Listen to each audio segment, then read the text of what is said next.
এই মুআজ ইবনে জাবাল রাদিয়াল্লাহু তাআলা আনহু নবীজি সাল্লাল্লাহু আলাইহি ওয়াসাল্লামের সোহবাতে থাকতে থাকতে এমন সাহাবী হইছে নবীজি ছাড়া কিছুই বোঝে না। নবীজির সঙ্গে থাকতে থাকতে এমন মুহাব্বত অর্জন করেছে, নবীজির জন্যই জীবন মরণ সব কুরবান করে দিয়েছে। এই মুআজ নবীজির পিছনে নামাজ আদায় করে, নবীজি দোয়া করেন, নবীজির দোয়ার সঙ্গে মুআজ হাত উঁচু করে, নবীজিকে ছেড়ে আর কোনোদিন যায় নাই। মক্কা থেকে এসে কোনোদিন আল্লাহর রাসূলের সোহবত ছাড়া একদিনও কোথাও যায় নাই। 23 বছর বয়স হয়ে গেল, অনেক বড় হাফেজ হয়েছে, অনেক বড় আলেম হয়েছে, অনেক বড় মুহাদ্দিস হয়েছে। মুআজকে ডাক দিয়ে বলে, মুআজ, আমি আজকের দিনে তোমাকে ইয়ামানের গভর্নর বানায় দিয়ে আমি তোমাকে ইয়ামানবাসীর সঙ্গে পাঠায় দিতেছি। ও মুআজ, তোমার জন্য 3টা অফার। তুমি আজ থেকে ইয়ামানের গভর্নর, আজ থেকে ইয়ামানের বিচারপতি, আজ থেকে তুমি ইয়ামানবাসীদের জন্য শ্রেষ্ঠ শিক্ষক। ও মুআজ, আজকের থেকে তোমার এই 3 অফার, তুমি আজকের থেকে তো বাদশা, তোমার আর টেনশন কিসের?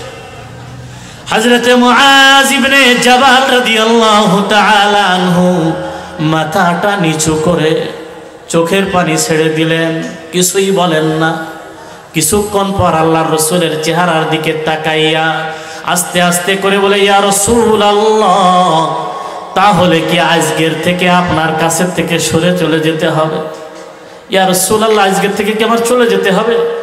ইয়া মুআজ, তুমি এরকমের কেন বলতেছো? তুমি তো আজকের থেকে বাদশা। ইয়া রাসূলুল্লাহ, ইয়া হাবিবাল্লাহ, আজকের থেকে কি আপনার পিছনে নামাজ আদায় করা থেকে মাহরুম হয়ে যাব? ইয়া রাসূলুল্লাহ, আজকের থেকে কি আপনার সঙ্গে খানা খাওয়ার থেকে মাহরুম হয়ে যাব? ইয়া রাসূলুল্লাহ, এই মদিনার জমিনের বরকত থেকে কি মাহরুম হয়ে যাব? নবীজি সান্ত্বনা দিলেন, ও মুআজ, আল্লাহর পক্ষ থেকে ফয়সালা হয়েছে, এই ফয়সালা তোমাকে গ্রহণ করতেই হবে রে মুআজ। তুমি মোটেও টেনশন করো না, তোমার জন্য আমার দোয়া থাকলো, তোমার জন্য আমার ভালোবাসা। ও মুআজ, আমি তোমার পরে খুশি হয়ে গেলাম, আমার মালিকও তোমার উপর খুশি। মুআজের উপর খুশি হয়ে গেছে। মুআজ ইবনে জাবাল রাদিয়াল্লাহু তাআলা আনহু এখন কিছুই বলেন না, শুধু নবীজির মুহাব্বতে কান্না করতেছেন। এতটা মুহাব্বত, মনে চায় না বিশ্ব নবীকে ছেড়ে চলে যাইতে, মনে চায় না মদিনা ছেড়ে চলে যাবে।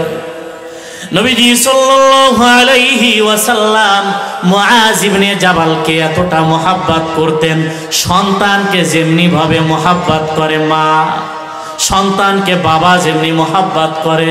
কারণ মুআজ হিজরাতের পরে কোনোদিন নবীজির কাছের থেকে কোথাও যায় নাই, এত মুহাব্বত। নবীজি সাল্লাল্লাহু আলাইহি ওয়াসাল্লাম মুআজকে বললেন, ও মুআজ, যা যা নিতে হবে সুন্দর করে গুছায় নাও। তোমার কাপড় চোপড়, তোমার আসবাবপত্র, তোমার জন্য একটা উট বরাদ্দ আছে, উটকে বরাদ্দ করা হলো। ও মুআজ, আজকের থেকে তুমি ইয়ামানের এত বড় একজন গভর্নর। নবীজি বারবার তাকে সান্ত্বনা দিতেছেন, কিন্তু মুআজের চেহারায় সেই সুন্দর যে চেহারা, হাসির, এই হাসিওয়ালা চেহারা মুআজের থেকে প্রকাশ পাচ্ছে না। নবীজি বারবার সান্ত্বনা দিতেছেন। এক পর্যায়ে মুআজকে উটের পিঠে উঠায় দেওয়া হলো। বিশ্বনবী ইয়ামানবাসীদের সেই প্রতিনিধিদের সঙ্গে মুআজকে বিদায় করায় দিলেন।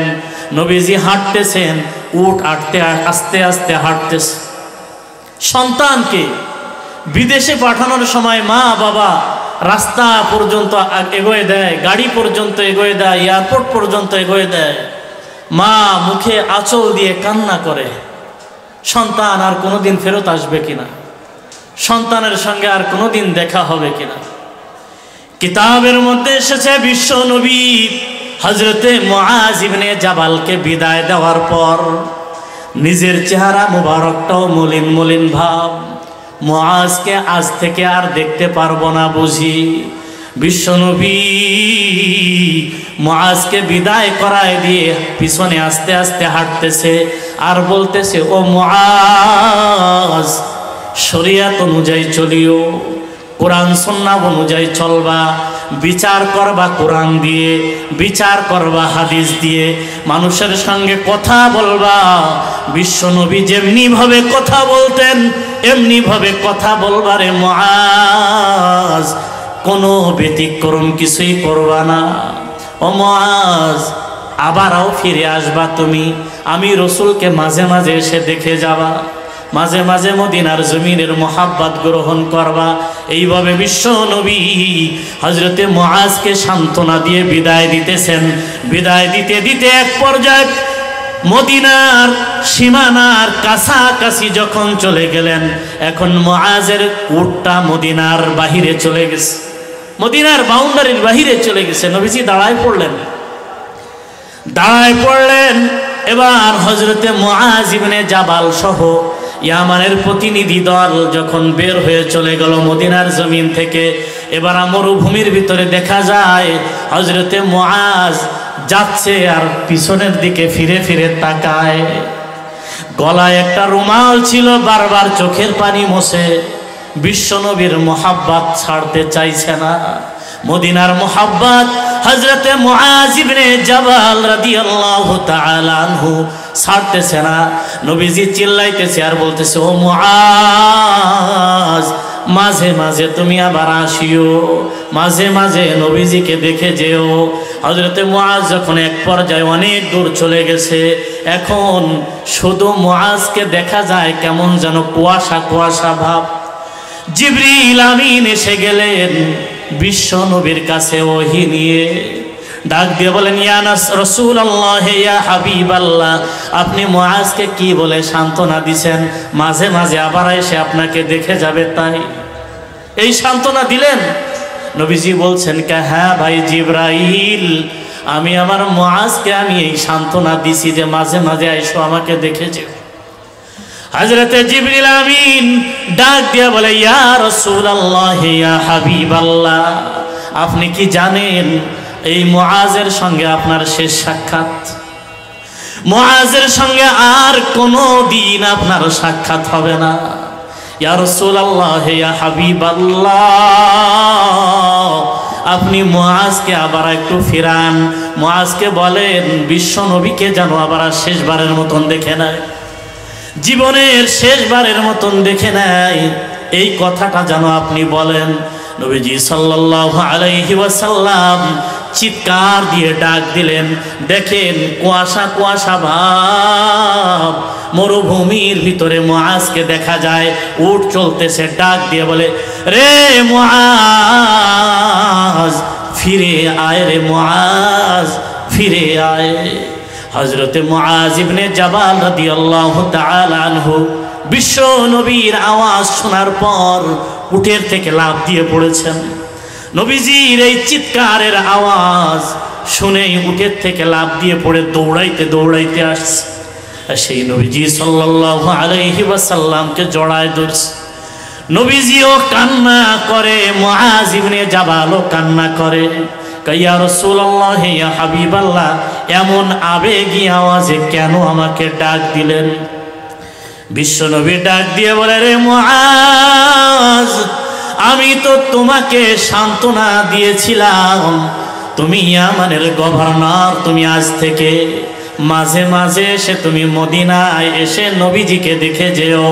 ও মুআজ, আমার এই শেষ বার্তা এখন শুনে নাও, বিশ্ব নবীকে জীবনের শেষবারের মতন দেখে নাও রে মুআজ, আর কোনোদিন দেখা হবে না, আর কোনোদিন দেখা হবে না রে মুআজ, এই জীবনের শেষ সাক্ষাৎ রে মুআজ।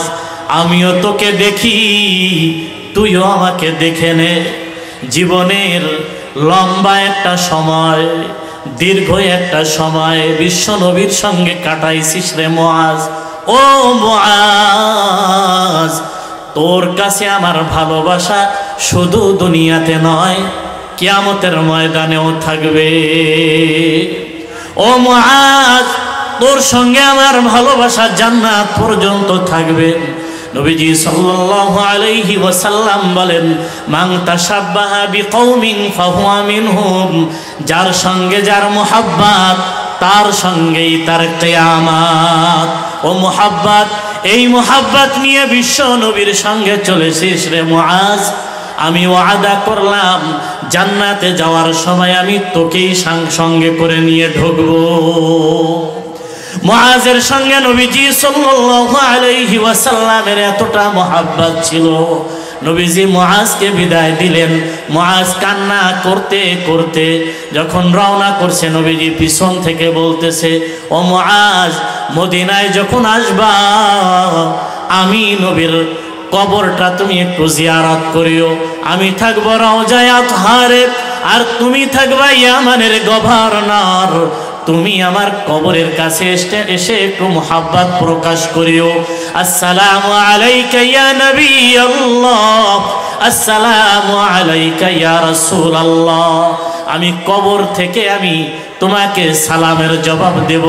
যদি এই ধ্যান ধারণা যদি থাকে তাহলে এই মাহফিলটা বৃথা। রাসূল করিম সাল্লাল্লাহু আলাইহি ওয়াসাল্লাম এই বিশ্ববাসীদের জন্য রহমত স্বরূপ আবির্ভূত হয়েছিলেন। নবীজি সাল্লাল্লাহু আলাইহি ওয়াসাল্লামকে আল্লাহ রাব্বুল আলামিন পাঠাইছেন এই পৃথিবীর জমিনে শ্রেষ্ঠ নবী, আর সেই শ্রেষ্ঠ নবীর শ্রেষ্ঠ উম্মত হিসাবে আল্লাহ আমাদেরকে পাঠাইছেন। আমরা বিভিন্ন আলোচনায় বলে থাকি, শুনেও থাকি,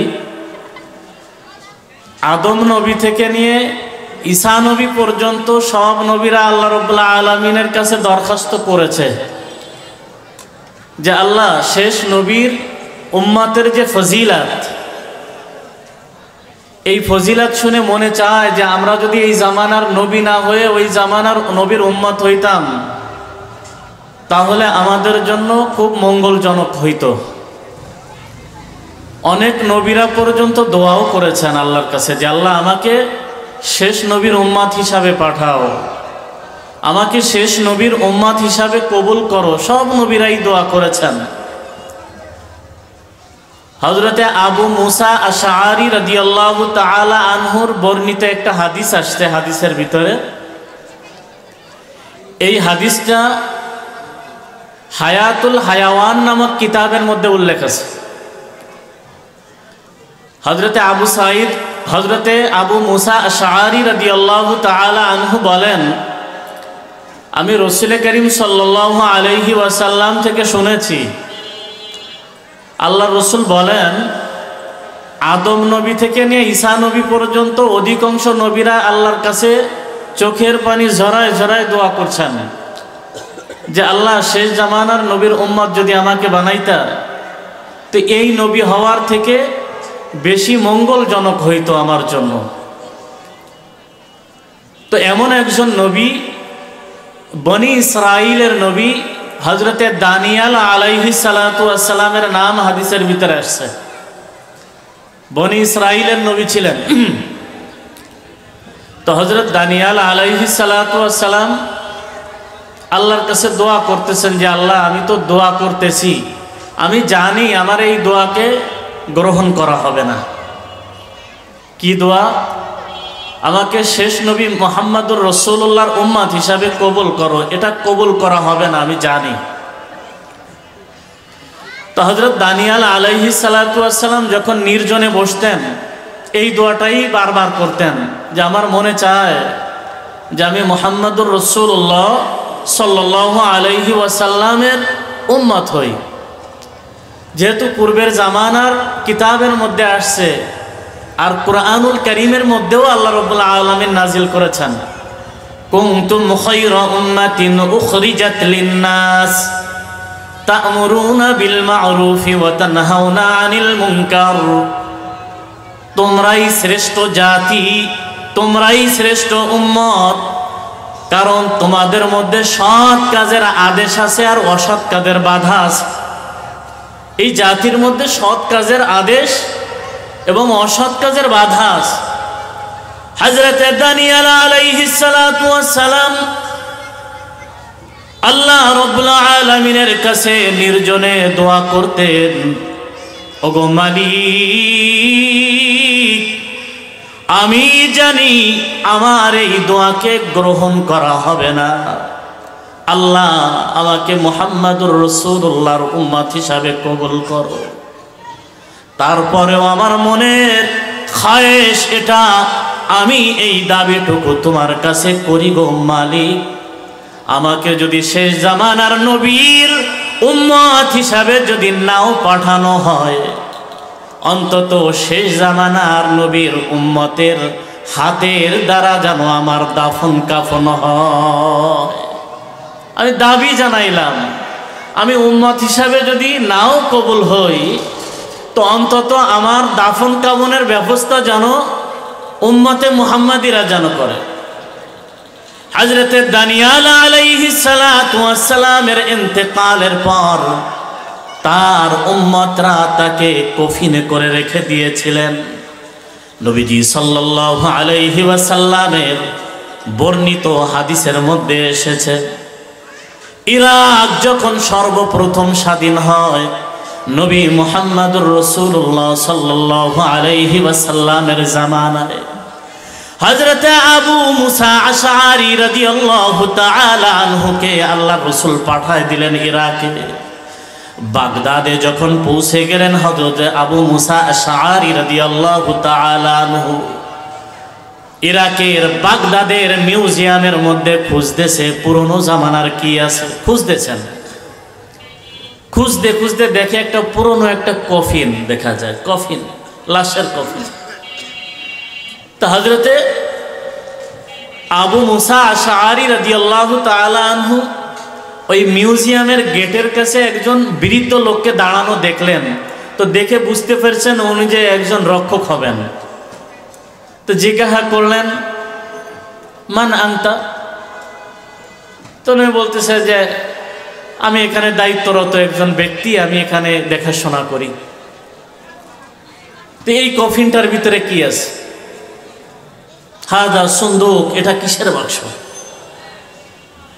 হযরতে আবু মুসা আশআরী রাদিয়াল্লাহু তাআলা আনহু বলেন, আমি যখন ওই বৃদ্ধ লোকটাকে প্রশ্ন করলাম, আমাকে বলা হলো এই সিন্দুকটা হলো সেই কফিন, যেই কফিনের মধ্যে আল্লাহ রাব্বুল আলামিন হযরতে দানিয়াল আলাইহিস সালাতু ওয়াস সালামকে সংরক্ষণ করে রেখেছেন। দানিয়াল আলাইহিস সালাতু ওয়াস সালামের কফিন।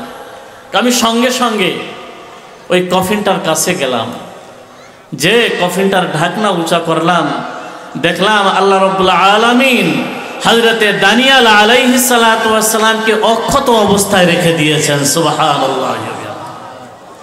নবীজি সাল্লাল্লাহু আলাইহি ওয়াসাল্লাম বলেন, আদম নবী থেকে নিয়ে আমি মুহাম্মাদুর রাসূলুল্লাহ সাল্লাল্লাহু আলাইহি ওয়াসাল্লাম পর্যন্ত সব নবী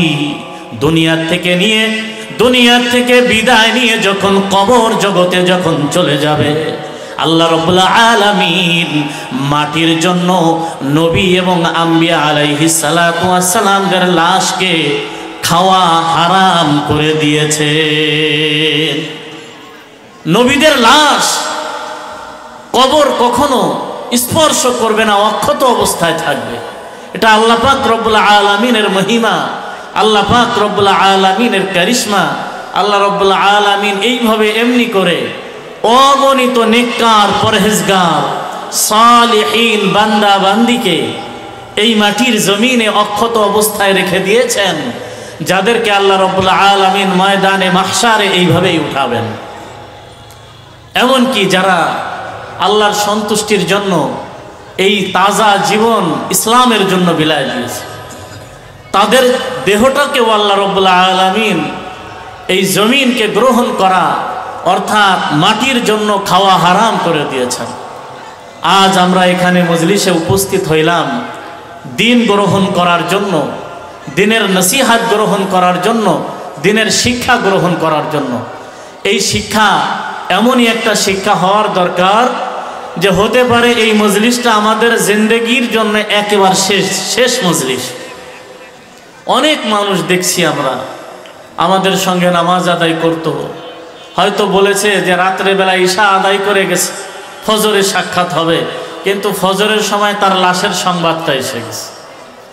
এই মজলিস আমাদের জন্য জীবনের শেষ মজলিস হতে পারে, আর এই মজলিস যদি শেষ মজলিসই যদি হয়ে যায়, তো আমাদের জন্য এই মজলিসটা যেন নাজাতের জরিয়া হিসাবে আল্লাহ রাব্বুল আলামিন যেন কবুল করেন। যদি এই মজলিসটা নাজাতের জরিয়া যদি হয়ে যায়, আমরা এখানে উপস্থিত হইলাম, আল্লাহ রাব্বুল আলামিন আমাদেরকে কতটুকু নেকি দান করবেন। নবীজি সাল্লাল্লাহু আলাইহি ওয়াসাল্লাম বলেন, তাদারুসুল ইলমি খায়রুম মিন ইবাদাতি 60 সানা। উম্মত যদি কোনো উম্মত যদি সামান্য সময় দিন শিক্ষা করার জন্য, কোরআন শিক্ষার জন্য, এই কোরআন এবং হাদিসের মজলিসে যদি আসে, ইসলাম শিক্ষা গ্রহণ করার জন্য, হোক সে সময়টুকু সামান্য, আল্লাহ রাব্বুল আলামিন তার আমলনামায় 60 বছর নফল ইবাদতের সওয়াব লিখে দিবে। 60 বছর নফল ইবাদতের সওয়াব লিখে দেবেন। ঈশার নামাজ আদায় করেছি, সুন্নাত আদায় করলাম, বিতির আদায় করলাম, কিন্তু নফল নামাজ কিন্তু অনেকে আদায় করার সুযোগ নেইও নি, অনেকে আদায় করেও নি। অথচ আল্লাহ রাব্বুল আলামিনের কাছে ফরজ ইবাদতের পাশাপাশি কিছু নফল ইবাদত আল্লাহর কাছে দামি হবে। নবী পাক সাল্লাল্লাহু আলাইহি ওয়াসাল্লাম বলেন, উম্মত কিয়ামতের ময়দান যখন কায়েম হয়ে যাবে, অগণিত নামাজীর নামাজকে একত্রিত করা হবে, তাদের নামাজের বিশাল স্তূপ, হাজিদের হজকে একত্রিত করা হবে, জিকিরকে একত্রিত করা হবে, কোরআন তেলাওয়াতকে একত্রিত করা হবে। মালিক ওই দিন জিজ্ঞাসা করবেন, ওগো আমার ফেরেশতারা, কাদের নেক আমলগুলো একত্রিত করলা? ফেরেশতারা ডাক দিয়ে বলবে, মালিক দুনিয়ার জমিনে আপনার এক শ্রেণীর বান্দা বান্দিরা আপনার সন্তুষ্টির জন্য নেক আমল করেছিল, তাদের নেক আমলগুলো আমি এখানে একত্রিত করেছি। নেক আমলগুলো একত্রিত করা হবে। আল্লাহ রাব্বুল আলামিন তাদের নেক আমলগুলো হিসাব করে করে দেখা যাবে কিছু সংখ্যক নামাজীর এই ফরজ ইবাদতের ঘাটতি। অনেকে নামাজ পড়ে কিন্তু ফজরের নামাজে উপস্থিত হতে পারে নাই, নামাজ কাজা হয়ে গেছে, জোহর কাজা হয়ে গেছে। আল্লাহ রাব্বুল আলামিন নামাজ কাজাকারীকে বড় অপছন্দ করেন, কারণ এই নামাজ হলো আল্লাহর হক, আল্লাহ ফরজ করেছেন। আল্লাহ বলেন যে এই নামাজ হলো আমার হুকুম, ইন্নাস সালাতা তানহা আনিল ফাহশাই ওয়াল মুনকার। নিশ্চয় নামাজ সমস্ত গর্হিত কাজ থেকে বিরত রাখে। বান্দা বান্দি জানার পরেও এই নামাজ তরক করে আরামে ঘুমায় থাকে। শীতের রজনীতে ফজরের আজান যখন হয়, মুয়াজ্জিন আজান দিচ্ছে, হাইয়া আলাস সালাহ হাইয়া আলাল ফালাহ, নামাজের দিকে আসো, কল্যাণের দিকে আসো। বান্দা বান্দি সকাল থেকে নিয়ে সন্ধ্যা পর্যন্ত অক্লান্ত পরিশ্রম করে, কল্যাণ খুঁজে বেড়ায়, মানুষের দ্বারে দ্বারে খোঁজে, মানুষের দ্বারে দ্বারে খোঁজে, বিভিন্ন স্থানে গিয়ে কল্যাণ খোঁজে। অথচ আল্লাহ রাব্বুল আলামিন মুয়াজ্জিনের মাধ্যমে জানায় দিলেন, কল্যাণের দিকে আয় বান্দা বান্দি, কল্যাণের দিকে আয়, নামাজের মাধ্যমেই আমি তোকে কল্যাণ দান করব, নামাজের মাধ্যমেই আমি কল্যাণ দান করব। বান্দা বান্দি যখন অবহেলা করে, অলসতা করে যখন নামাজ তরক করে দেয়, ফেরেশতারা আল্লাহ রাব্বুল আলামিনের সামনে হাজির হয়ে যায়। মালিক তোমার অমুক বান্দা অমুক শহরে অমুক গোত্র থেকে ইবাদত করে নাই, ফজরের নামাজ আদায় করে নাই, তাকে তুমি কেন রিজিক দিলা?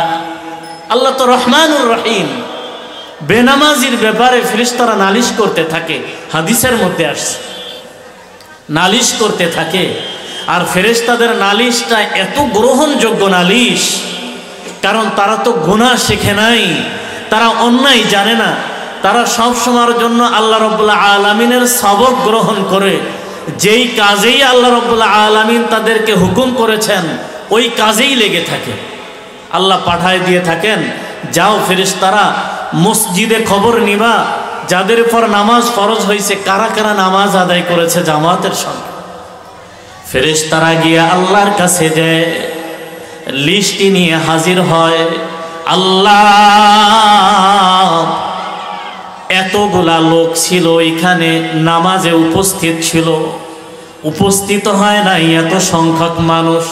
আল্লাহ সকালবেলায় যখন নাস্তার সময় হয় তাদের রিজিক তো তুমি বন্ধ করো নাই, নামাজিদেরকেও তুমি রিজিক দিয়েছো, বেনামাজিদেরকেও তুমি রিজিক দিয়েছো। আল্লাহ এটা কেমন হলো, তুমি বেনামাজিদেরকে কেন রিজিক দিলা? অভিযোগ হয়ে গেছে। আল্লাহ রাব্বুল আলামিন ফেরেশতাদেরকে বলতে থাকে, ও ফেরেশতারা, যারা নামাজ আদায় করেছে ওরা আমার বান্দা, যারা নামাজ আদায় করে নাই ওরাও আমার বান্দা, যারা নামাজ আদায় করে নাই ওরাও আমার বান্দা। দেখছেন, নামাজ আদায় না করার কারণে আল্লাহ এক ওয়াক্ত রিজিক বন্ধ করেন নাই। রহমানুর রহিম আল্লাহ রাব্বুল আলামিন ফেরেশতাদেরকে বলেন, ওগো আমার ফেরেশতারা, ধরা করব ময়দানে মাহশারে, কিয়ামতের ময়দানে যখন ওদেরকে আমি একত্রিত করব, ঘোষণা দেব লিমানিল মুলকুল ইয়াউম লিল্লাহিল ওয়াহিদিল কাহ্হার। আজকের দিনের রাজত্ব কার? রাজত্ব যখন আমার মালিক কায়েম করবেন ওই দিন কারোর মুস্তানি চলবে না, ওই দিন কারোর বড় মিয়াগিরি চলবে না, মাতবাড়ি সব সরদারি সব বিলুপ্ত হয়ে যাবে। আল্লাহ রাব্বুল আলামিন নিজেই কাজী হয়ে বিচার করবেন, নিজেই কাজী হয়ে বিচার করবেন, বিশাল ময়দান কায়েম করবেন। ওই ময়দানে সমস্ত মাখলুকাত উপস্থিত হবে, মানব দানব মানুষ জিন সব উপস্থিত হয়ে যাবে। আল্লাহ রাব্বুল আলামিন সব মানুষের সামনে ছোটখাটো একটা বক্তব্য ছাড়বেন, ছোটখাটো বক্তব্য দিবেন, এরপর হিসাব শুরু হয়ে যাবে। কিসের হিসাব নেবেন? আউয়ালু মা ইউহাসাবু বিহিল আবদু ইয়াউমাল কিয়ামাতিস সালাহ। সর্বপ্রথম আমার মালিক নামাজের হিসাব নেবেন, সর্বপ্রথম নামাজের হিসাব নেবেন। কোন সাহসে আমরা নামাজকে তরক করি, কোন সাহসে আমরা নামাজ তরক করি, আল্লাহর হুকুমকে আমরা অমান্য করে বসে থাকি। সর্বপ্রথম আল্লাহ রাব্বুল আলামিন নামাজের হিসাব নেবেন।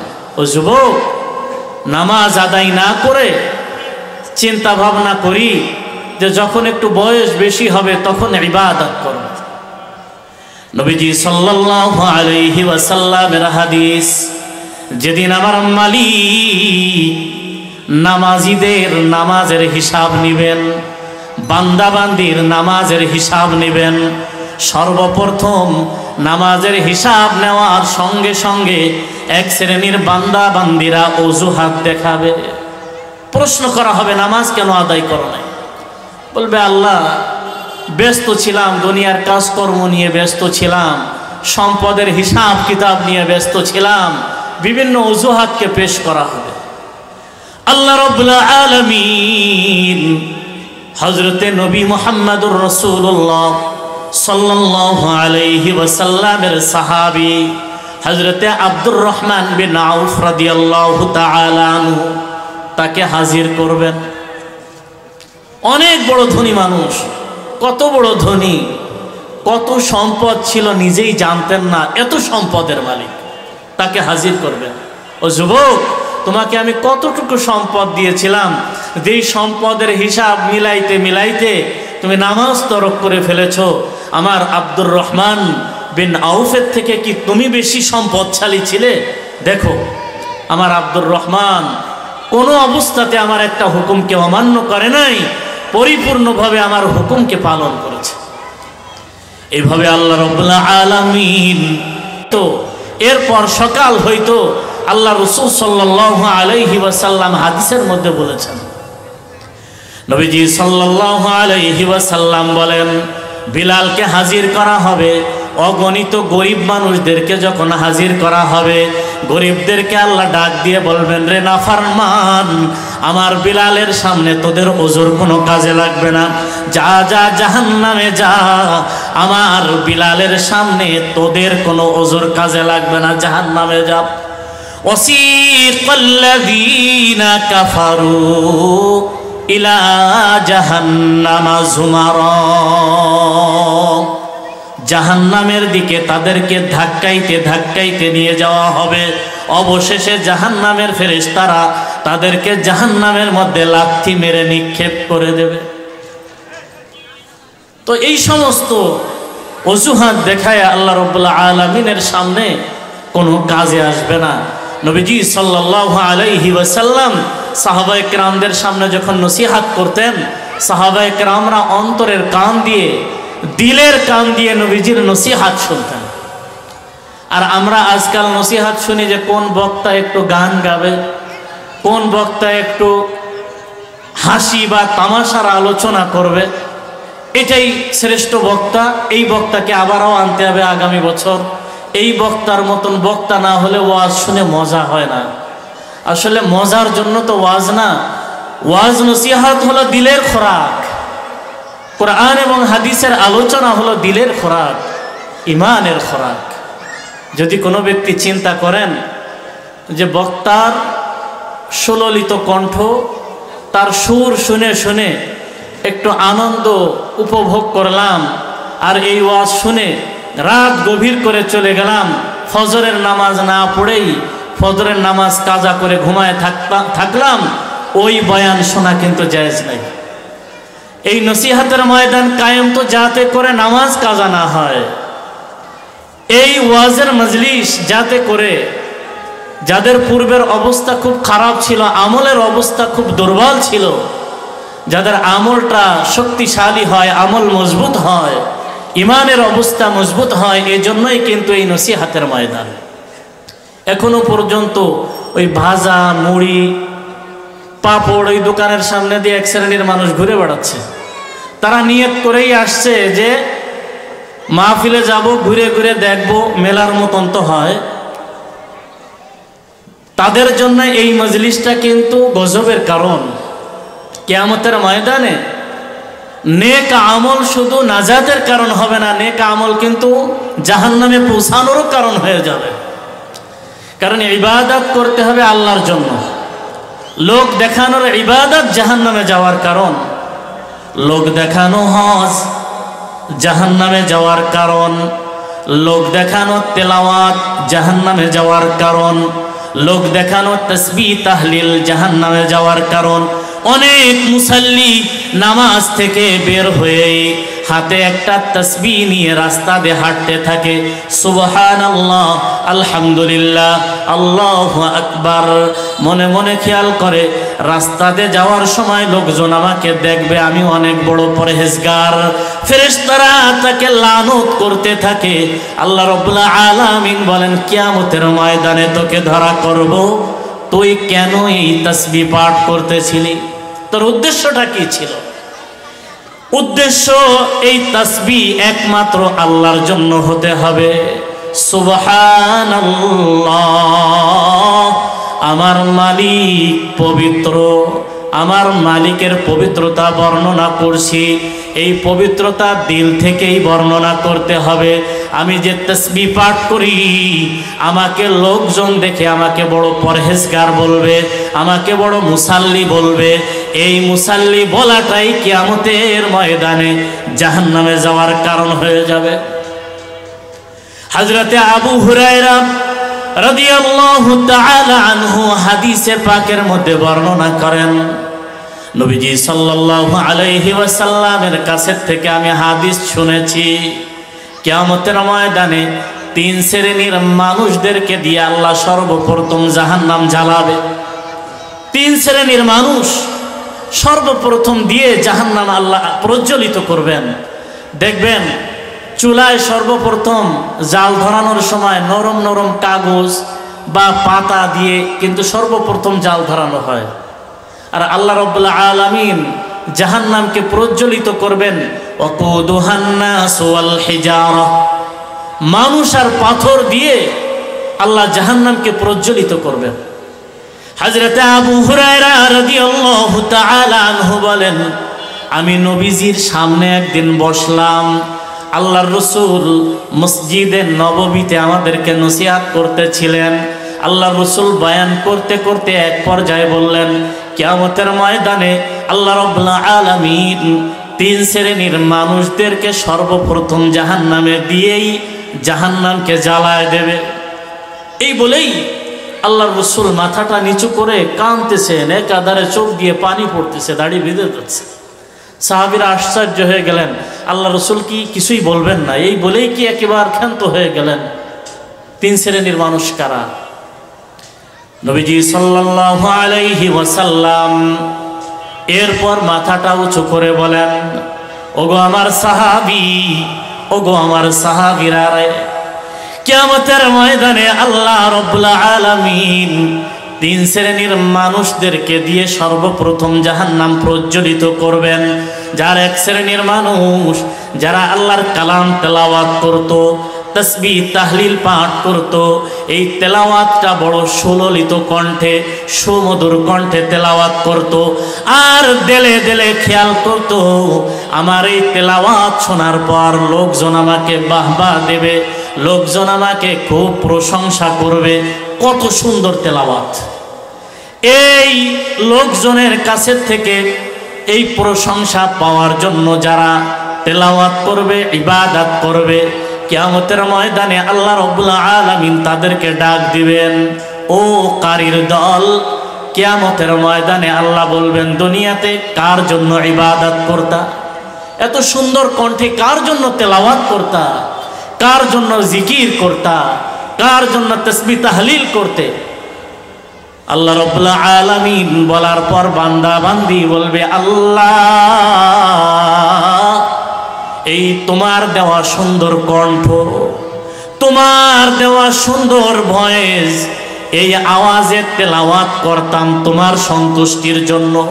আল্লাহ রাব্বুল আলামিন বলবেন, না না, আমি আল্লাহ তোর তেলাওয়াতের সময় তোর কলবের দিকে তাকায়ছিলাম, তোর দিলের দিকে তাকায়ছিলাম, তুই তেলাওয়াত করেছিলি, লোকজন তোকে সুন্দর তেলাওয়াতকারী বলবে, লোকজন তোকে বড় তাসবিহ তাহলিল পাঠকারী বলবে, লোকজন তোকে পাক্কা মুসাল্লি বলবে, লোকজন তোকে পাক্কা পরহেজগার বলবে। এজন্যই এই খেয়াল নিয়ে তুই এই ইবাদত করেছিস, আজকেরা আমার কাছে তুই কিছুই পাবি না। কিয়ামতের ময়দানে এই তেলাওয়াতকারীর সব তেলাওয়াত বৃথা হয়ে যাবে, এই ইবাদত বন্দেগী সব বৃথা হয়ে যাবে। এজন্য আল্লাহর রাসূল বলেছেন, উম্মত ইবাদত করবা ইখলাসের সঙ্গে। ইখলাস কাকে বলা হয়? যার বাংলা অর্থ হলো আল্লাহর জন্য, একমাত্র আল্লাহর জন্য। ইমানদার আমরা সকলেই দাবি করি আমরা ইমানদার। ইমানদার কালিমা পাঠ করেছি, অন্তরে বিশ্বাস করি, আমলে পরিণত করি, একেই বলা হয় ইমানদার। তিনটে জিনিসের সমন্বয় ইমান বলে। ইকরার বিল লিসান, তাসদীক বিল জিনান, ওয়া আমালু বিল আরকান। জবানে বলা, অন্তরে বিশ্বাস করা, আমলে পরিণত করা। শুধু জবান দিয়ে বললেই মুসলমান হয় না। এই জবানে কালিমা লা ইলাহা ইল্লাল্লাহু মুহাম্মাদুর রাসূলুল্লাহ সাল্লাল্লাহু আলাইহি ওয়াসাল্লাম, এই কালিমা কিন্তু হিন্দুরাও জানে, খ্রিস্টানরা জানে, বৌদ্ধরা জানে, বিধর্মীরা কিন্তু সুন্দরভাবে কালিমা পড়তে পারে। তাদের এই কালিমার জন্য কিয়ামতের ময়দানে মুক্তির ফয়সালা হবে না। এই কালিমার জন্য তাদেরকে কিয়ামতের ময়দানে নাজাত হবে না। নাজাত তাদেরকেই দেওয়া হবে যারা জবান আর অন্তর আর আমল তিনটে জিনিস ঠিক রাখবে। এই নসিহাত এই ময়দান থেকে শিক্ষা গ্রহণ করতে হবে যে আমি তো কালিমা পড়া মুসলমান, কালিমাওয়ালা মানুষ কখনো নামাজ তরক করে থাকতে পারে না। আল্লাহ রসুলের হাদিস, যেদিন আল্লাহ রসুল শোনাইলেন মান ক্বালা লা ইলাহা ইল্লাল্লাহ ফাদাখালাল জান্নাহ, আল্লাহ রসুল বলেছেন কালিমা পাঠ করবে যে ফাদাখালাল জান্নাহ, সে আল্লাহর জান্নাতে প্রবেশ করবে। সর্বপ্রথম নবীজি শোনানোর পরে বর্ণনাকারী হযরতে আবু হুরায়রা, হালকা পাতলা মানুষ ছিলেন, নবীজির জলিলে কদর সাহাবী, দৌড় মেরেছে যে এই সংবাদটা আমি মক্কা এবং মদিনার মানুষদেরকে শোনায় দেবো, সর্বপ্রথম আমি শোনাবো। পাগল হয়ে গেছে শোনানোর জন্য। কালিমা পাঠ করলেই জান্নাতে যাওয়া যাবে, কালিমা পাঠ করেই মুক্তি পাওয়া যাবে। দৌড় মারছে, দৌড়াইতে দৌড়াইতে দেখে রাস্তার মাঝে হযরতে ওমর আসতেছে। হযরতে ওমর ডাক দিয়ে বলে, রে আবু হুরায়রা, এত ব্যস্ত হয়ে কোথায় যাও? কা ভাই ওমর, আমি বিশ্ব নবীর কাছের থেকে মাত্র শুনে আসলাম। কয় কি শুনছো? আল্লাহ রসুল বলেন মান ক্বালা লা ইলাহা ইল্লাল্লাহ ফাদাখালাল জান্নাহ, কালিমা যে পড়বে সে জান্নাতে প্রবেশ করবে। হযরতে ওমর রাগী মানুষ ছিলেন, মোষ ছিল পাকানো পাকানো, হাদিসের ভিতরে আসছে মোষ দুই সাইড দিয়ে পাকানো এবং এইভাবে ঘোরানো ছিল। কথা বলার সময় মনে হয়তো যেন আমাকে খাবে, এরকম একটা ভাব। হাদিসের ভিতরে আসছে হযরতে ওমর যেই রাস্তা দিয়ে চলতেন ওই রাস্তা দিয়ে ইবলিস শয়তান চলতো না, ভয়ে। 3 বার হযরতে ওমরের সঙ্গে সরাসরি কুস্তি হয়েছে শয়তানের সঙ্গে, হযরতে ওমরের সাথে। হযরতে ওমর রাদিয়াল্লাহু তাআলা আনহু হযরতে আবু হুরায়রার কাছে থেকে হাদিস শোনার সঙ্গে সঙ্গে এক থাপ্পড় মেরে দিস। হযরতে আবু হুরায়রা পড়ে গেলেন, পড়ে গেছে। আবু হুরায়রা, কালিমা পড়েই মানুষ জান্নাতে চলে যাবে। হযরতে আবু হুরায়রা উঠে বসলেন, আমাকে কেন তুমি থাবা দিলা? তাই এখনই ধরে নিয়ে যাবো বিশ্ব নবীর কাছে, নবীজির কাছে নিয়ে আসছে। নবীজির কাছে হযরত আবু হুরায়রা নালিশ করলেন, ইয়া রাসূলুল্লাহ, ওমর আমাকে থাবা দিছে। এই কেন? আমি শোনায় দিছি মান ক্বালা লা ইলাহা ইল্লাল্লাহ ফাদাখালাল জান্নাহ, কালিমা পাঠ করলে তো সে জান্নাতে চলে যাবে। আল্লাহ রসুল বলেন যে বাদী বিবাদী দুজন বসো, ব্যাখ্যা আছে কালিমার, অনেক লম্বা চওড়া ব্যাখ্যা। কালিমা পড়লে সহজে তো জান্নাতে যাওয়া যাবে না, কালিমা পড়লেই তো এইভাবে জান্নাতে যাওয়া যাবে না। হযরতে রাসূলুল্লাহ সাল্লাল্লাহু আলাইহি ওয়াসাল্লাম আবু হুরায়রাকে বলে, ইয়া আবা হুরায়রা, কালিমা পাঠ করেই তো জান্নাতে যাওয়া যাবে না রে আমার সোনার সাহাবী। কালিমার হাকিকাতটা বুঝতে হবে। 3টে জিনিসের সমন্বয় হলো ঈমান, জবান, অন্তর আর আমল। কালিমা যেই ব্যক্তি বিশ্বাস করে ওই ব্যক্তি শীতের রজনীতে কম্বল মুড়ি দিয়ে ফজরের আজান শুনে ঘুমায় থাকতে পারে না। কালিমা যেই ব্যক্তি বিশ্বাস করে ওই ব্যক্তি রমজানের রোজাকে তরক করতে পারে না। অনেক ধনী মানুষ চিন্তা করে আমার তো কোনো জিনিসের অভাব নাই, রোজা রাখবে তো তারা যাদের খাবারের অভাব, অভাবী মানুষটা রোজা রাখবে, আমি রোজা রাখতে যাব কেন? আমার তো কোনো জিনিসের কমতি নাই। এই ব্যক্তির এই ঈমান হলো কিয়ামতের ময়দানে জাহান্নামে যাওয়ার কারণ হবে। 3টে জিনিসের সমন্বয় হলো ঈমান। ঈমানদার ব্যক্তি কখনো নামাজ তরক করে না, ঈমানদার ব্যক্তি কখনো রোজা তরক করবে না, ঈমানদার ব্যক্তি হজ ফরজ হলে কখনো অপেক্ষা করবে না, সঙ্গে সঙ্গে আদায় করবে। ঈমানদার ব্যক্তির যাকাত ফরজ হয়ে যাওয়ার সঙ্গে সঙ্গে যাকাতকেও আদায় করবে। ঈমান বড় কঠিন জিনিস, ঈমান বড় সূক্ষ্ম জিনিস। সামান্য কথার কারণে কিন্তু ঈমান ফৌত হয়ে যায়, সামান্য কথার কারণে ফৌত হয়ে যায়। ঈমান কোন কথার দ্বারা মজবুত হইল? কোন কথার দ্বারা ঈমান চলে গেল মুসলমানের খবর নাই। অনেক সময় নামাজের দাওয়াত দেওয়া হয়, ও ভাই নামাজ একটু আদায় করো, কয় তুমি ভালো বড় মুসল্লি হয়েছো, তোমার নামাজ তুমি পড়ো, আমার ঈমান ঠিক হোক তারপর আমি নামাজ পড়বো। সাবধান, আল্লাহর হুকুমের ব্যাপারে সাবধানে কথা বলার দরকার। অনেক সময় বলা হয় যে ভাই সওয়াবের জন্য এটা করেন, তো সওয়াব দরকার নাই। নবীজি সাল্লাল্লাহু আলাইহি ওয়াসাল্লাম বলেন, যেই ব্যক্তি নেকির কাজকে তুচ্ছ মনে করে কথা বলল, সঙ্গে সঙ্গে ঈমান হারা হয়ে যাবে। আল্লাহর ফরজ বিধান নিয়ে যেই ব্যক্তি তুচ্ছ করে কথা বলল, নামাজ টামাজ আবার কিসের, যখন সুযোগ হয় তখন পড়ব, এমন বলার সঙ্গে সঙ্গে বেঈমান হয়ে যাবে। যেই ব্যক্তি রোজাকে তুচ্ছ করলো, বেঈমান হয়ে যাবে। আল্লাহর হুকুম, রসুলের তরিকা, কোনো একটা হুকুমকে যদি তুচ্ছ নজরে দেখে, তুচ্ছ করে কথা বলে, সঙ্গে সঙ্গে বেঈমান হয়ে যাবে। ওই অবস্থায় মৃত্যু হলে হামান, কারুন, নমরুদ, ফিরাউনের মতন তার মৃত্যু হবে, আর তাকে মুসলমানের কবরস্থানে দাফন করা জায়েজ নাই।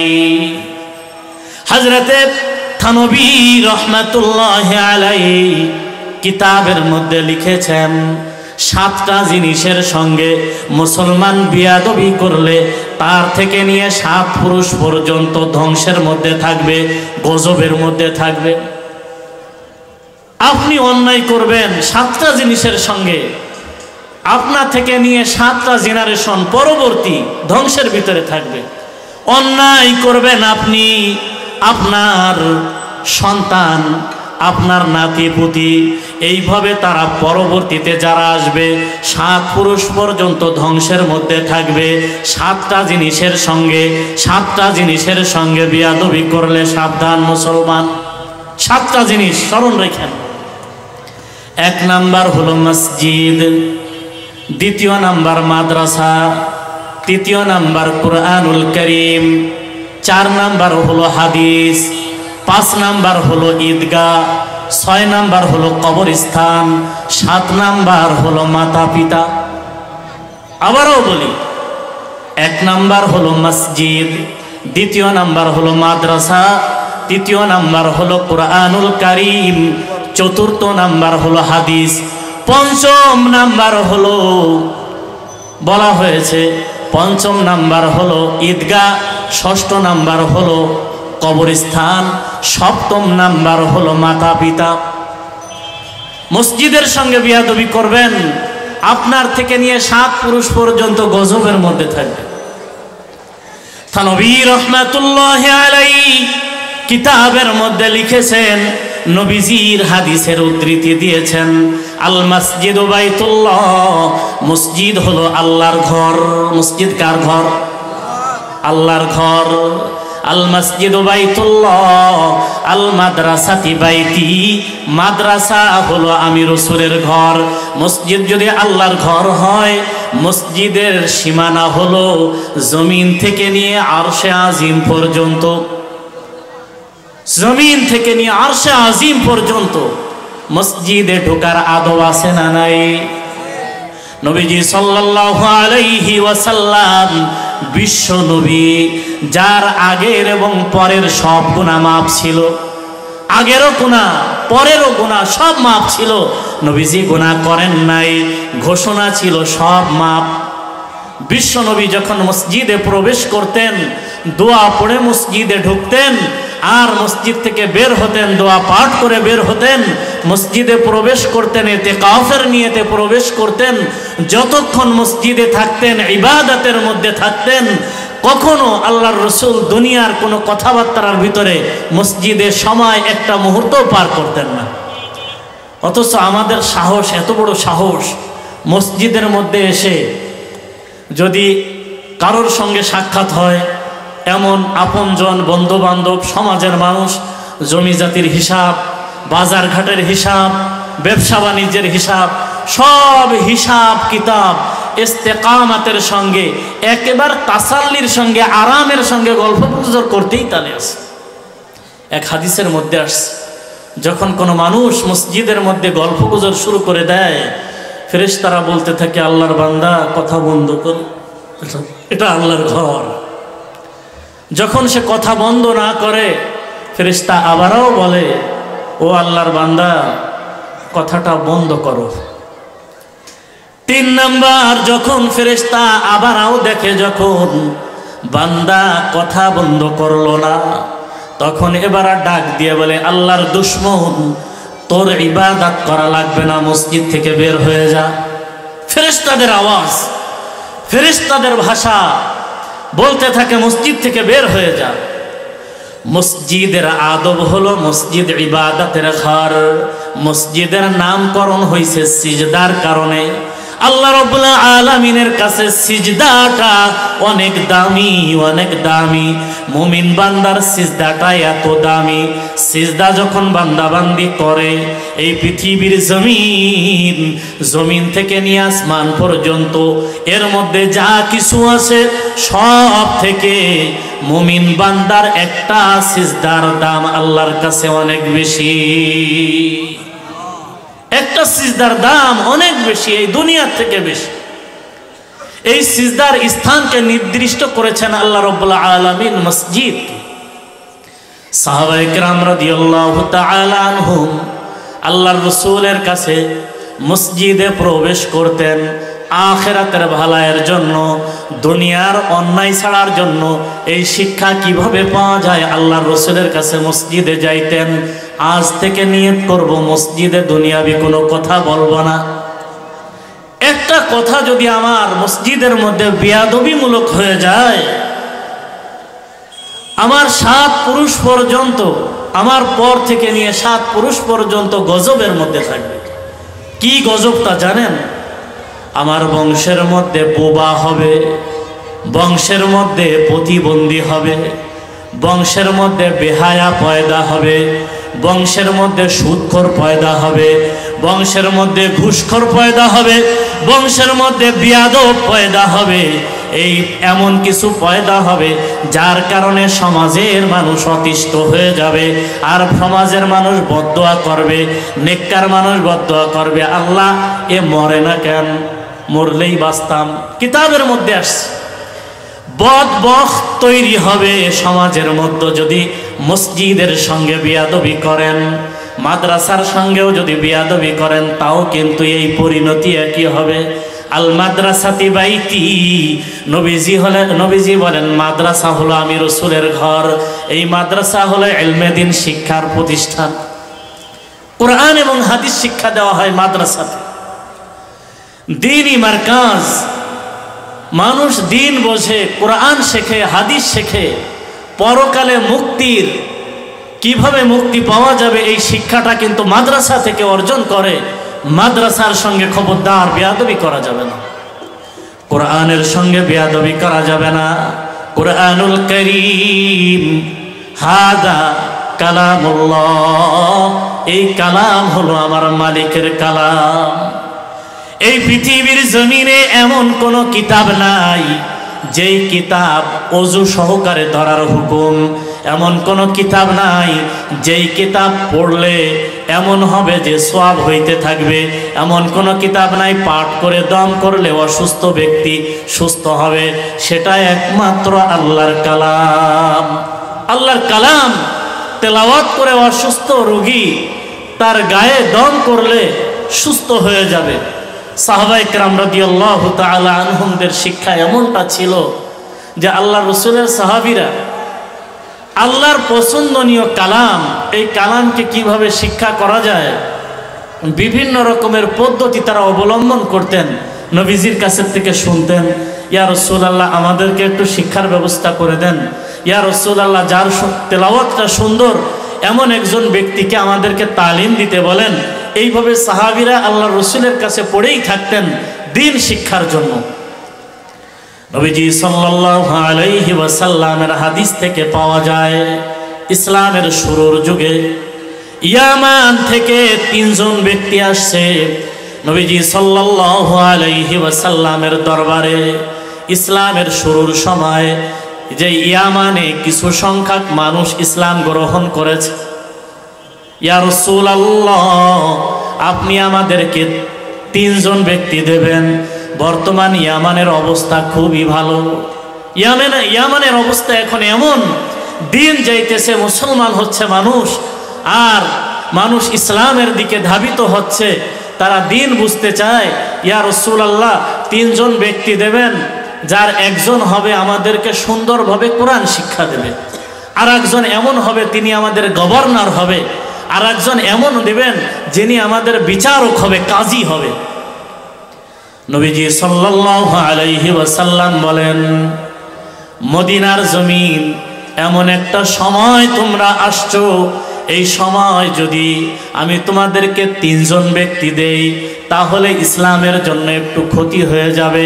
তার কারণ কাফের মুশরিকরা যে কোনো সময় আমাদের সঙ্গে যুদ্ধ বাধায় দিতে পারে। তো 3 জন ব্যক্তি দিলে আমাদের জন্য একটু কষ্ট হবে, তা 1 জন ব্যক্তি নিয়ে যাও, 1 জন ব্যক্তিকে দিতে পারি। ইয়া রাসূলুল্লাহ, 1 জন দিলে কি হবে? নবীজি বলেন, এই 1 জন ব্যক্তি তোমাদের 3 প্রকারের সমস্যার সমাধান করে দিতে পারবে। সে কোরআনও শিক্ষা দিতে পারবে সুন্দরভাবে, তোমাদের কাজীর দায়িত্ব পালন করতে পারবে, তোমাদের গভর্নরের দায়িত্ব সে পালন করতে পারবে।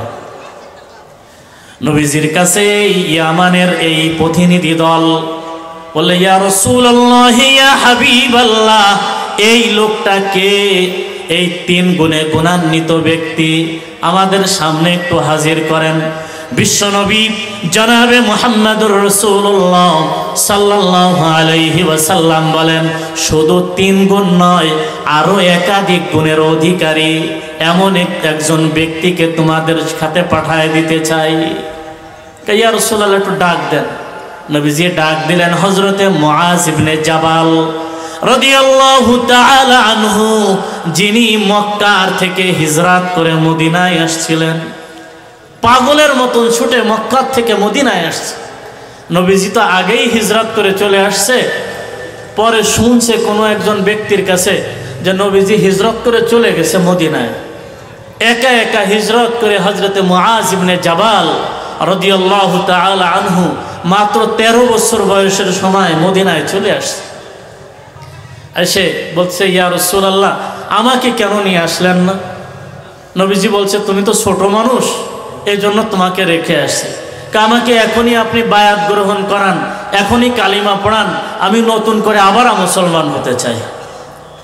নবীজি সাল্লাল্লাহু আলাইহি ওয়াসাল্লাম হযরতে মুআজ ইবনে জাবাল রাদিয়াল্লাহু তাআলা আনহুকে কালিমা পড়ায় দিলেন। নবীজি যেখানে যায় মুআজ ইবনে জাবাল সেখানে যায়। নবীজি বয়ান করেন, মুআজ ইবনে জাবাল সামনে বসে বসে বয়ান শোনেন। মাঝে মাঝে নবীজি যেখানে বসেন নবীজির গায়ের সঙ্গে টাচ করে বসেন। নবীজি মুআজ ইবনে জাবালকে মাঝে মাঝে বলতেন, ও মুআজ, আমার সঙ্গে তুমি কি পাইছো? আমার সাথেই কেন থাকো? ইয়া রাসূলুল্লাহ, আপনার সাথে থাকতে আমার খুব ভালো লাগে। ইয়া রাসূলুল্লাহ, আপনার গায়ের সাথে টাচ করে বসতে আমার খুব মজা লাগে। ইয়া রাসূলুল্লাহ, আপনি যখন বয়ান করেন আপনার বয়ান আপনার চেহারার দিকে তাকায় তাকায় শুনতেও আমার কাছে খুব মজা লাগে। ইয়া রাসূলুল্লাহ, আমাকে খুব ভালোবাসো। আল্লাহ রাসূল বলতেছেন, ও মুআজ, তুমি আমাকে এত ভালোবাসো? ইয়া রাসূলুল্লাহ, এত ভালোবাসি। কত ভালোবাসো? ইয়া রাসূলুল্লাহ, আমার জীবনের থেকে বেশি ভালোবাসি। নবীজি বলেন, তোমার জীবনের থেকে বেশি ভালোবাসো, আমি যা বলবো তাই কি তুমি শুনবা? হ্যাঁ শুনবো। আপনি বলেই দেখেন না, কিছু পাগলা মার্কা মানুষ থাকে না, নেতার প্রতি এমন জীবন দিয়ে দিস।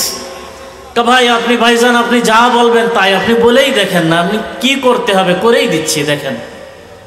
বিশ্বনবী বলেন, ও মুআজ, আমি যা বলবো তাই কি শুনবা?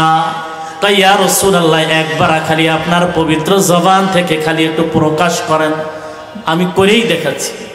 নবীজি মজাক করে বললেন, ও মুআজ, তোমার আব্বার গর্দানটা কেটে আমার সামনে হাজির করো, মাথাটা কেটে নিয়ে আসো। নবীজি সাল্লাল্লাহু আলাইহি ওয়াসাল্লাম মুআজকে যখন এই কথা বলে দিলেন, মুআজ উঠেই দৌড়, কোনো কথা নেই, দৌড়ানো শুরু করেছে। নবীজি দেখতেছেন মুআজ দৌড়াইতেছে, ডাক দিয়ে বলে, মুআজ ফের ফের। ইয়া রাসূলুল্লাহ, পরে শুনবো, আমি আগে আমার আব্বার মাথাটা কেটে নিয়ে আসি। আপনি হুকুম করছেন না, আগে আমার আব্বার মাথাটা কেটে আপনার সামনে হাজির করব। নবীজি বলেন, ও মুআজ, ফিরে আসো, একটা কথা শুনে যাও। বলে, ইয়া রাসূলুল্লাহ, না না, আমি আগে মাথা নিয়ে আসি তারপরে। নবীজি হযরতে ওমরকে বলেন, পাগলামি হতে হবে, বিশ্ব নবীর ভালোবাসা একমাত্র ইসলামের জন্য। দুনিয়ার স্বার্থে যদি কেউ কাউকে ভালোবাসে, একমাত্র দুনিয়ার স্বার্থের ভালোবাসা জাহান্নামে যাওয়ার কারণ। হুব্বুদ দুনিয়া রাসু কুল্লি খাতিয়াতি, দুনিয়ার মুহাব্বতটাই হলো সমস্ত গুনাহের মূল। যেই মুহাব্বত রসুলের সুন্নাতের সঙ্গে সম্পর্ক রাখে, যেই মুহাব্বত আল্লাহর সঙ্গে সম্পর্ক রাখে, এই মুহাব্বতটাই হলো জান্নাতে যাওয়ার কারণ। কুল ইন কুনতুম তুহিব্বুনাল্লাহ ফাত্তাবিউনি ইউহিব্বুকুমুল্লাহ ওয়া ইয়াগফির লাকুম যুনুবাকুম ওয়াল্লাহু গফুরুর রহিম। আল্লাহ রাব্বুল আলামিন বলেন, হে নবী, আপনি জানায় দেন, কুল ইন কুনতুম তুহিব্বুনাল্লাহ, যারা আল্লাহকে ভালোবাসতে চাও তারা নবীজির ইত্তেবা করবা। নবীজিরকে ভালো যারা বাসবা, নবীজির ইত্তেবা যারা করবা, এর কারণেই আমি আল্লাহকে ভালোবাসা হবে।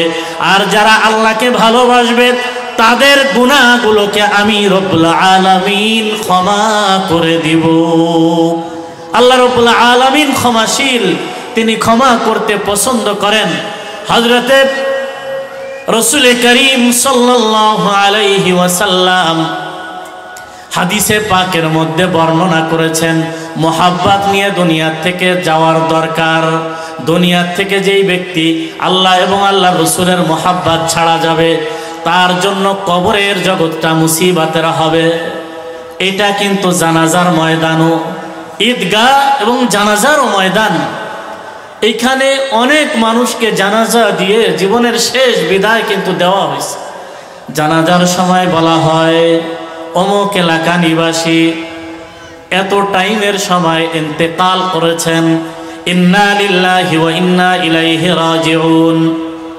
এইভাবে তার উপস্থিতি তার আপনজনরা বলতে থাকে, আমার বাবা বা আমার চাচা আপনাদের মাঝে এতদিন ছিল, যদি আপনাদের সঙ্গে কোনো খারাপ আচরণ করে থাকে, তার আচরণে যদি আপনারা ব্যথা পেয়ে থাকেন, কষ্ট পেয়ে থাকেন, ক্ষমা করে দিবেন। জীবনের এই শেষ বিদায়ের সময় তাকে ক্ষমা করে দিবেন, এইভাবে বলে তার জন্য ক্ষমা চাওয়া হয়। এরপর জানাজার নামাজ আদায় করে তাকে বিদায় দেওয়া হয়। আসলে এগুলো সম্পূর্ণ ফর্মালিটি, স্মরণ রাখতে হবে। নবীজি সাল্লাল্লাহু আলাইহি ওয়াসাল্লাম হাদিসের মধ্যে বলেছেন, মা মিন মাউলুদিন ইল্লা ইউল।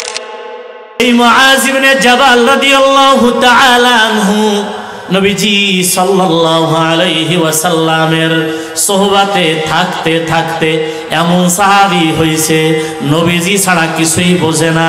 নবীজির সঙ্গে থাকতে থাকতে এমন মুহাব্বত অর্জন করেছে, নবীজির জন্যই জীবন মরণ সব কুরবান করে দিয়েছে। এই মুআজ নবীজির পিছনে নামাজ আদায় করে, নবীজি দোয়া করেন, নবীজির দোয়ার সঙ্গে মুআজ হাত উঁচু করে। নবীজিকে ছেড়ে আর কোনোদিন যায় নাই।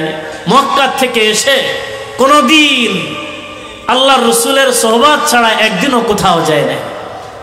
23 বছর বয়স হয়ে গেল, অনেক বড় হাফেজ হয়েছে, অনেক বড় আলেম হয়েছে, অনেক বড় মুহাদ্দিস হয়েছে। মুআজকে ডাক দিয়ে বলে, মুআজ, আমি আজকের দিনে তোমাকে ইয়ামানের গভর্নর বানায় দিয়ে আমি তোমাকে ইয়ামানবাসীর সঙ্গে পাঠায় দিতেছি। ও মুআজ, তোমার জন্য 3টা অফার। তুমি আজ থেকে ইয়ামানের গভর্নর, আজ থেকে ইয়ামানের বিচারপতি, আজ থেকে তুমি ইয়ামানবাসীদের জন্য শ্রেষ্ঠ শিক্ষক। ও মুআজ, আজকের থেকে তোমার এই 3 অফার। তুমি আজকের থেকে তো বাদশাহ, তোমার আর টেনশন কিসের? হযরতে মুআজ ইবনে জাবাল রাদিয়াল্লাহু তাআলা আনহু মাথাটা নিচু করে চোখের পানি ছেড়ে দিলেন। কিছুই বলেন না। কিছুক্ষণ পর আল্লাহর রসুলের চেহারার দিকে তাকাইয়া আস্তে আস্তে করে বলে, ইয়া রাসূলুল্লাহ, তাহলে কি আজকের থেকে আপনার কাছে থেকে সরে চলে যেতে হবে? ইয়া রাসূলুল্লাহ, আজকের থেকে কি আমার চলে যেতে হবে? ইয়া মুআজ, তুমি এরকমের কেন বলতেছো? তুমি তো আজকের থেকে বাদশা। ইয়া রাসূলুল্লাহ, ইয়া হাবিবাল্লাহ, আজকের থেকে কি আপনার পিছনে নামাজ আদায় করা থেকে মাহরুম হয়ে যাব? ইয়া রাসূলুল্লাহ, আজকের থেকে কি আপনার সঙ্গে খানা খাওয়ার থেকে মাহরুম হয়ে যাব? ইয়া রাসূলুল্লাহ, এই মদিনার জমিনের বরকত থেকে কি মাহরুম হয়ে যাব? নবীজি সান্ত্বনা দিলেন, ও মুআজ, আল্লাহর পক্ষ থেকে ফয়সালা হয়েছে, এই ফয়সালা তোমাকে গ্রহণ করতেই হবে রে মুআজ। তুমি মোটেও টেনশন করো না, তোমার জন্য আমার দোয়া থাকলো, তোমার জন্য আমার ভালোবাসা। ও মুআজ, আমি তোমার পরে খুশি হয়ে গেলাম, আমার মালিকও তোমার উপর খুশি। মুআজের উপর খুশি হয়ে গেছে। মুআজ ইবনে জাবাল রাদিয়াল্লাহু তাআলা আনহু এখন কিছুই বলেন না, শুধু নবীজির মহাব্বতে কান্না করতেছেন। এতটা মহাব্বত, মনে চায় না বিশ্ব নবীকে ছেড়ে চলে যাইতে, মনে চায় না মদিনা ছেড়ে চলে যাবে। নবীজি সাল্লাল্লাহু আলাইহি ওয়াসাল্লাম মুআজ ইবনে জাবালকে এতটা মহাব্বত করতেন, সন্তানকে যেমনি ভাবে মহাব্বত করে মা, সন্তানকে বাবা যেমনি মহাব্বত করে। কারণ মুআজ হিজরাতের পরে কোনোদিন নবীজির কাছের থেকে কোথাও যায় নাই, এত মহাব্বত। নবীজি সাল্লাল্লাহু আলাইহি ওয়াসাল্লাম মুআজকে বললেন, ও মুআজ, যা যা নিতে হবে সুন্দর করে গুছায় নাও। তোমার কাপড় চোপড়, তোমার আসবাবপত্র, তোমার জন্য একটা উট বরাদ্দ আছে, উটকে বরাদ্দ করা হলো। ও মুআজ, আজকের থেকে তুমি ইয়ামানের এত বড় একজন গভর্নর। নবীজি বারবার তাকে সান্ত্বনা দিতেছেন, কিন্তু মুআজের চেহারায় সেই সুন্দর যে চেহারা হাসির, এই হাসিওয়ালা চেহারা মুআজের থেকে প্রকাশ পাচ্ছে না। নবীজি বারবার সান্ত্বনা দিতেছেন। এক পর্যায়ে মুআজকে উটের পিঠে উঠায় দেওয়া হলো। বিশ্বনবী ইয়ামানবাসীদের সেই প্রতিনিধিদের সঙ্গে মুআজকে বিদায় করায় দিলেন। নবীজি হাঁটতেছেন, উট আস্তে আস্তে হাঁটতেছে। সন্তানকে বিদেশে পাঠানোর সময় মা বাবা রাস্তা পর্যন্ত এগোয়ে দেয়, গাড়ি পর্যন্ত এগোয়ে দেয়, এয়ারপোর্ট পর্যন্ত এগোয়ে দেয়। মা মুখে আঁচল দিয়ে কান্না করে, সন্তান আর কোনোদিন ফেরত আসবে কিনা, সন্তানের সঙ্গে আর কোনোদিন দেখা হবে কিনা। কিতাবের মধ্যে এসেছে বিশ্ব নবী হযরতে মুআজ ইবনে জাবালকে বিদায় দেওয়ার পর নিজের চেহারা মুবারকটাও মলিন মলিন ভাব। মুআজকে আজ থেকে আর দেখতে পারবো না বুঝি। বিশ্বনবী মুআজকে বিদায় করায় দিয়ে পিছনে আস্তে আস্তে হাঁটতেছে আর বলতেছে, ও মুআজ, শরিয়ত অনুযায়ী চলিও, কোরআন সুন্নাহ অনুযায়ী চলবা, বিচার করবা কোরআন দিয়ে, বিচার করবা হাদিস দিয়ে, মানুষের সঙ্গে কথা বলবা। বিশ্বনবী যেমনি ভাবে কথা বলতেন এমনি ভাবে কথা বলবারে মুআজ, কোনো ব্যতিক্রম কিছুই করবা না। ও মুআজ, আবারও ফিরে আসবা তুমি, আমি রসুলকে মাঝে মাঝে এসে দেখে যাবা, মাঝে মাঝে মদিনার জমিনের মহাব্বত গ্রহণ করবা। এইভাবে বিশ্ব নবী হযরতে মুআজকে সান্ত্বনা দিয়ে বিদায় দিতেছেন। বিদায় দিতে দিতে এক পর্যায়ে মদিনার সীমানার কাছাকাছি যখন চলে গেলেন, এখন মুআজের উটটা মদিনার বাহিরে চলে গেছে, মদিনার বাউন্ডারির বাহিরে চলে গেছে। নবীজি দাঁড়ায় পড়লেন। এবার হযরতে মুআজ ইবনে জাবাল সহ ইয়ামানের প্রতিনিধি দল যখন বের হয়ে চলে গেল মদিনার জমিন থেকে, এবার মরুভূমির ভিতরে দেখা যায় হযরতে মুআজ যাচ্ছে আর পিছনের দিকে ফিরে ফিরে তাকায়। গলায় একটা রুমাল ছিল, বারবার চোখের পানি মোছে। বিশ্বনবীর মহাব্বত ছাড়তে চাইছে না। মদিনার মোহাব্বত হযরতে মুআজ ইবনে জাবাল রাদিয়াল্লাহু তাআলা আনহু ছাড়তেছে না। নবীজি চিল্লাইতেছে আর বলতেছে, ও মুআজ, মাঝে মাঝে তুমি আবার আসিও, মাঝে মাঝে নবীজিকে দেখে যেও।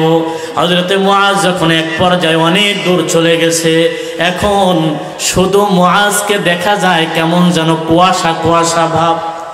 জিবরিল আমিন এসে গেলেন বিশ্ব নবীর কাছে ওহী নিয়ে, ডাক দিয়ে বলেন, ইয়া রাসূলুল্লাহ, ইয়া হাবিবাল্লাহ, আপনি মুআজকে কি বলে সান্ত্বনা দিছেন? মাঝে মাঝে আবার এসে আপনাকে দেখে যাবে, তাই এই সান্ত্বনা দিলেন? নবীজি বলছেন, হ্যাঁ ভাই জিবরাইল, আমি আমার মুআজকে আমি এই সান্ত্বনা দিছি যে মাঝে মাঝে আইসো আমাকে দেখে যেও। হযরতে জিবরিল আমিন ডাক দিয়া বলে, ইয়া রাসূলুল্লাহ, ইয়া হাবিবাল্লাহ, আপনি কি জানেন এই মুআজের সঙ্গে আপনার শেষ সাক্ষাৎ? মুআজের সঙ্গে আর কোনো দিন আপনার সাক্ষাৎ হবে না। ইয়া রাসূলুল্লাহ, ইয়া হাবিবাল্লাহ, আপনি মুআজকে আবার একটু ফিরান, মুআজকে বলেন বিশ্ব নবীকে যেন আবার শেষবারের মতন দেখে নেয়, জীবনের শেষবারের মতন দেখে নেয়, এই কথাটা যেন আপনি বলেন। নবীজি সাল্লাল্লাহু আলাইহি ওয়াসাল্লাম চিৎকার দিয়ে ডাক দিলেন। দেখেন কুয়াশা কুয়াশা ভাব, মরুভূমির ভিতরে মুআজকে দেখা যায়, উট চলতেছে, ডাক দিয়ে বলে, রে মুআজ, ফিরে আয় রে মুআজ, ফিরে আয়। হযরতে মুআজ ইবনে জাবাল রাদিয়াল্লাহু তাআলা আনহু বিশ্ব নবীর আওয়াজ শোনার পর উটের থেকে লাফ দিয়ে পড়েছেন। নবীজির এই চিৎকারের আওয়াজ শুনেই উটের থেকে লাফ দিয়ে পড়ে দৌড়াইতে দৌড়াইতে আসছে। সেই নবীজি সাল্লাল্লাহু আলাইহি ওয়াসাল্লামকে জড়ায় ধরছে। নবীজিও কান্না করে, মুআজ ইবনে জাবালও কান্না করে। ইয়া রাসূলুল্লাহ, ইয়া হাবিবাল্লাহ, এমন আবেগী আওয়াজে কেন আমাকে ডাক দিলেন? বিশ্বনবী ডাক দিয়ে বলে, রে মুআজ, আমি তো তোমাকে সান্ত্বনা দিয়েছিলাম, তুমি ইয়ামানের গভর্নর, তুমি আজ থেকে মাঝে মাঝে এসে তুমি মদিনায় এসে নবীজিকে দেখে যেও।